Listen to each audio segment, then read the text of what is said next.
नमस्कार। आज हमारे साथ में हैं इंजीनियर राजीव शर्मा जी जो कि अलीगढ़ से हैं। ये शिक्षा के क्षेत्र में, सामाजिक क्षेत्र में और राजनीतिक क्षेत्र में एक प्रसिद्ध व्यक्तित्व हैं।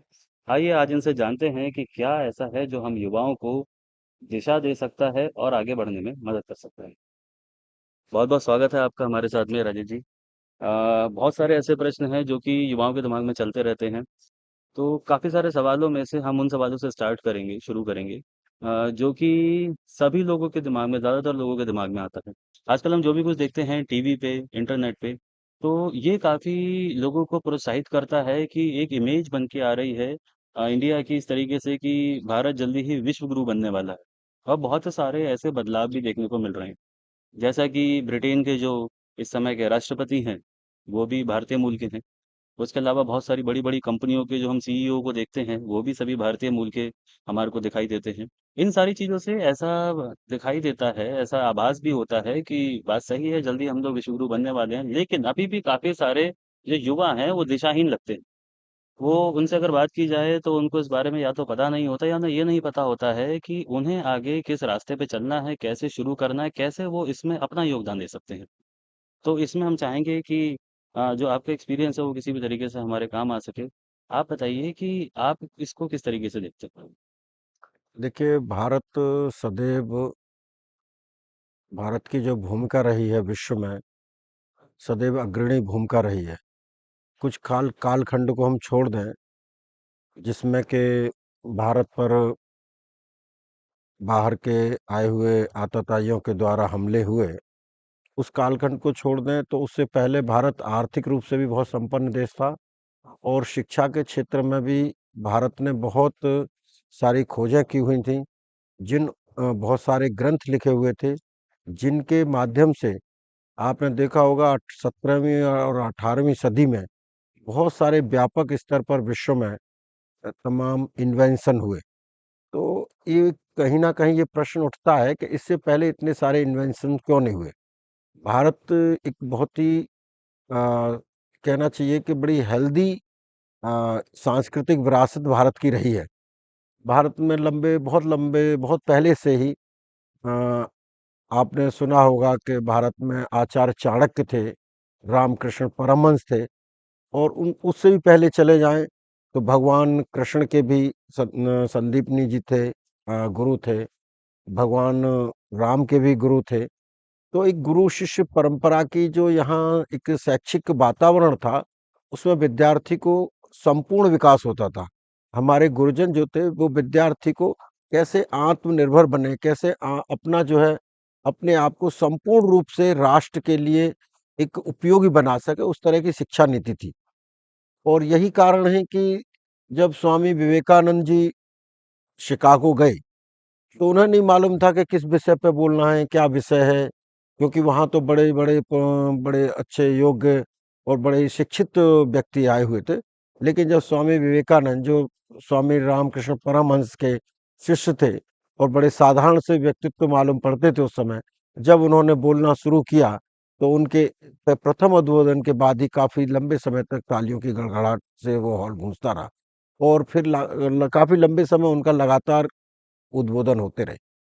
आज भी जब इस राष्ट्र को एक अच्छा नेतृत्व मिला है, तो आप देख रहे हैं कि जब भारत कोविड काल में ना केवल भारत बल्कि विश्व के तमाम उन्नतशील देश, विकसित देश जिसे हम कह सकते हैं, वह सारे इसमें जूझ रहे थे और ये सोच रहे थे कि इस लड़ाई को कैसे लड़ा जाएगा।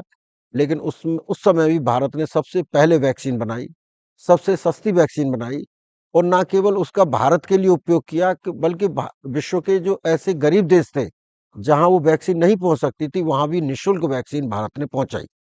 तो ये भारत की एक अपनी वसुधैव कुटुंबकम की जो एक आइडियोलॉजी है, वो हम हर भारतीय में दिखती है। आज भारतीय जहाँ भी है, चाहे वो किसी कंपनी का सीईओ हो या किसी राजनीतिक क्षेत्र में हो, किसी राजनीतिक पार्टी का व्यक्ति हो, भारत के लोग जहाँ भी हैं विश्व में, किसी भी देश में हो और किसी भी रूप में गए हों, उन्होंने वहाँ की व्यवस्थाओं को सुदृढ़ किया है, आर्थिक व्यवस्थाओं को, औद्योगिक व्यवस्थाओं को।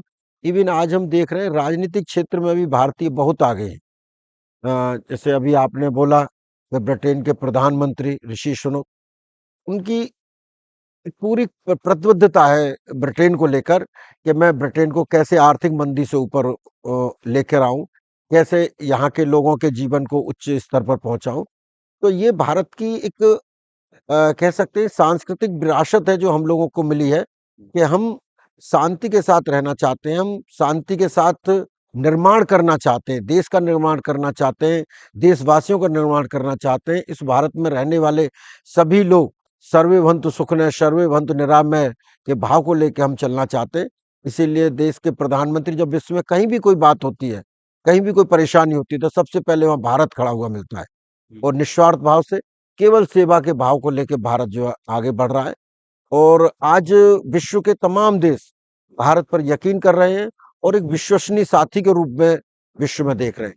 तो भारत की जहाँ भूमिका नगण्य सी होती जा रही थी, लेकिन जिस जिस तरह से पुनः देश के 130 करोड़ भारतवासियों ने भारतीय जनता पार्टी के प्रधानमंत्री नरेंद्र भाई मोदी में विश्वास व्यक्त किया, उसके बाद आप विश्व में देखिए कि हर जगह भारत भारत हो रहा है और भारतीय लोग भी अपनी भूमिका को सकारात्मक रूप से उस देश में प्रस्तुत कर रहे हैं। ये तो एक पक्ष हुआ। अगर हम इससे और पीछे जाएं, तो जब भारतीय लोगों को जब एज ए गुलाम यहाँ से पकड़ के बांध कर ले जाया गया समुद्री रास्तों से, आज वह भारतीय भी, चाहे वो मॉरिशस में हो, मलेशिया में हो, इंडोनेशिया में हो या और किसी भी देशों में हो, वह वहाँ की राष्ट्र की निर्माण की भूमिका में लगे हुए हैं। तो ये भारतीयों का एक सबसे बड़ा एक पॉजिटिव एटीट्यूड है, पॉजिटिव उनका व्यक्तित्व है, जिसकी वजह से भारत लगातार आगे बढ़ रहा है और कुछ ही सालों में आप देखेंगे कि भारत विश्व में अपने नेतृत्व को प्रदान करेगा। और जो प्रधानमंत्री जी का एक संकल्प है कि भारत जो है विश्व की तीसरी अर्थव्यवस्था बने, वहां भी आएगा। वैज्ञानिक क्षेत्र में अगर आप देखें तो हमने चंद्रयान को पृथ्वी की कक्षा के निकट हम लेके पहुंचे हैं और ये प्रभु की कृपा से, भगवान श्री राम कृपा से ये हमारा परीक्षण सफल होगा और हम विश्व की तीसरी ताकत बनेंगे अंतरिक्ष क्षेत्र में भी। अगर हम सैटेलाइट की बात करें तो भारत इतने कम पैसों में सैटेलाइट जो है विश्व के देशों के जो डेवलप्ड कंट्रीज हैं वे भारत के पास आ रहे हैं, भारत से कह रहे हैं कि भाई आप हमारे सैटेलाइट को छोड़िए। तो ये भारत के विश्व गुरु की ओर बढ़ते हुए कदमों की ही पदचाप है जो हम लोगों को सुनाई दे रही है ना। बहुत सारे लोग जब माननीय प्रधानमंत्री जी देश से बाहर होते हैं तो कहते हैं यू आर माई बॉस। तो ये एक अपने आप में कोई साधारण बात नहीं है कि जो भारत को, क्योंकि भारत के पास वो पोटेंशियल है। भाई जनसंख्या विस्फोटक भी हो सकती है किसी देश के लिए और जनसंख्या उस देश के लिए वरदान भी हो सकती है। आज भारत विश्व का सबसे युवा देश है। भारत के पास सबसे ज्यादा आईटीएन भारत के पास हैं, आईटी के सेक्टर में काम करने वाले लोग भारत के पास हैं।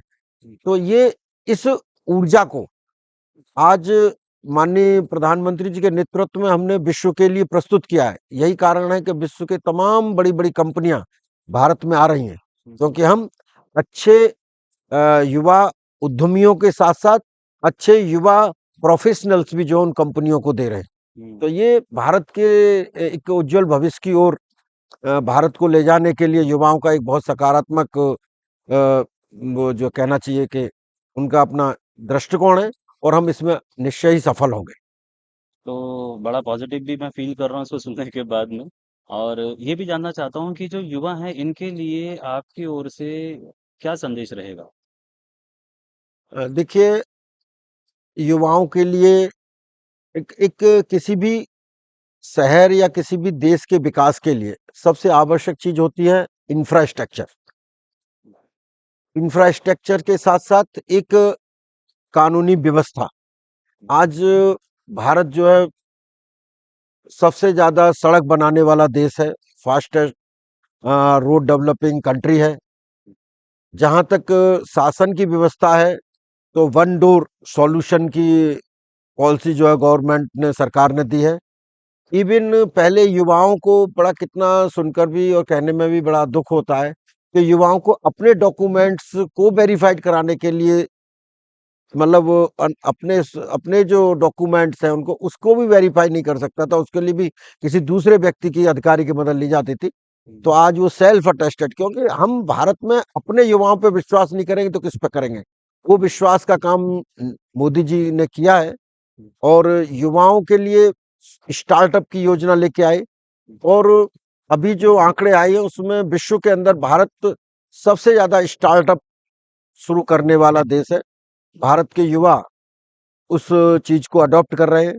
इवन अगर शिक्षा के क्षेत्र में देखा जाए तो केंद्र सरकार ने तमाम यूनिवर्सिटियों को बढ़ोतरी की है। जो पिछले 70 साल में जिस तरह से हमारे देश की संख्या बढ़ी आजादी के बाद, लेकिन उस हिसाब से हमने अपना एजुकेशनल सिस्टम को डेवलप नहीं किया।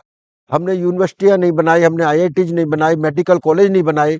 अब हमारे उत्तर प्रदेश की सरकार माननीय योगी जी के नेतृत्व में हर हर मंडल पर, हर कमिश्नरी पे एक मेडिकल कॉलेज बना रही है। तो इससे हमारे देश में आने वाले समय युवाओं को, देश को डॉक्टर्स मिलेंगे।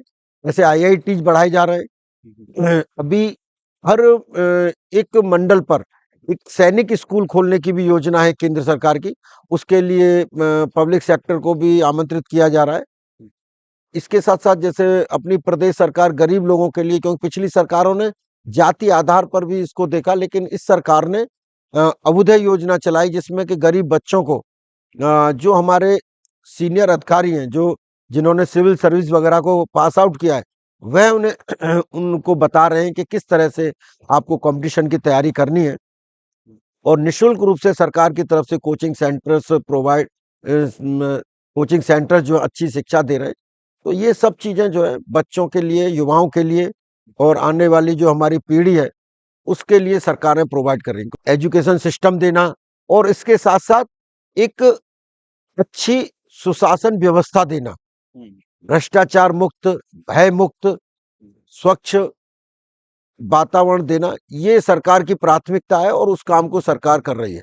आज हम अपने देश में देखें और खासतौर से उत्तर प्रदेश में देखें कि कोई भी युवा हो, चाहे वो हमारी बहन बेटियां हों या युवा छात्र हों, कभी भी कहीं भी जाना हो, कोई उनके लिए किसी तरह का कोई प्रतिबंध नहीं है।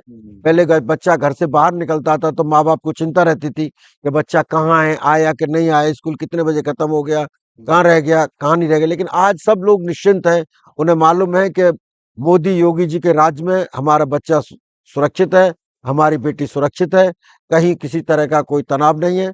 और जो माननीय मोदी जी हैं,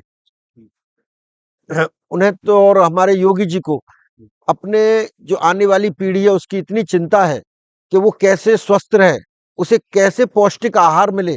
क्योंकि जब तक उन युवाओं को, उन बच्चों को पौष्टिक आहार नहीं मिलेगा, वो कैसे स्वस्थ रह पाएंगे। और जब स्वस्थ नहीं होंगे तो स्वस्थ मस्तिष्क में ही स्वस्थ विचार आते हैं। तो इसलिए मिड डे मील का, और मिड डे मील में भी उन्होंने एक मेनू बनाया हुआ है कि भाई किस दिन क्या खाने को मिलेगा। तो ये सभी चीजें हैं। अभी जैसे कोविड काल में देखें तो देश के 80 करोड़ देशवासियों को निशुल्क, केंद्र सरकार की तरफ से भी और प्लस राज्य सरकार की तरफ से भी, उनको जो है राशन के माध्यम से जो है खाद्य सामग्री मिली। क्यों? क्योंकि विश्व के तमाम लोग देख रहे थे कि इतनी बड़ी जनसंख्या का देश है, ये इस कोविड की लड़ाई को कैसे लड़ेगा। इसमें इतने, बोले यहाँ तो भूखे ही लोग मर जाएंगे, लेकिन उन्हें नहीं मालूम था कि आज देश में नेतृत्व किसका है।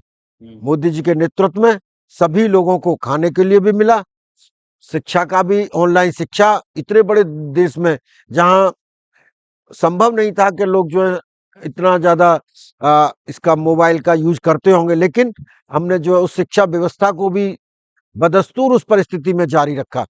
तो ये हमारी शिक्षा के प्रति, विद्यार्थियों के प्रति, ये एक सरकार की महत्वपूर्ण जिम्मेदारी है जिसे हम निभाने में सफल रहे हैं और आगे भी प्रभु की कृपा से सफल रहेंगे। काफी रोचक वार्तालाप रही, बहुत अच्छा लगा सुनकर के। बहुत सारी ऐसी बातें जो हमें पहले कुछ पता थी, लेकिन उसके अलावा और हमें नई नई सुनने को मिली। और मेरा ऐसा विश्वास है कि जो भी युवा अब जैसे जैसे सोच बदल रही है, जो भी युवा अब इस तरफ सोचना शुरू कर रहे हैं, जो कि भारत को, देश को प्राथमिकता पे रख करके आगे के अपने एम डिसाइड कर रहे हैं, अपना फ्यूचर, अपना करियर डिसाइड कर रहे हैं, उनको जरूर इससे कुछ ना कुछ मार्गदर्शन मिलेगा। बहुत बहुत धन्यवाद हमारे साथ होने के लिए राजीव जी। आशा करता हूँ दोबारा मिलेंगे नए आयामों में, नई उपलब्धियां प्राप्त करते हुए।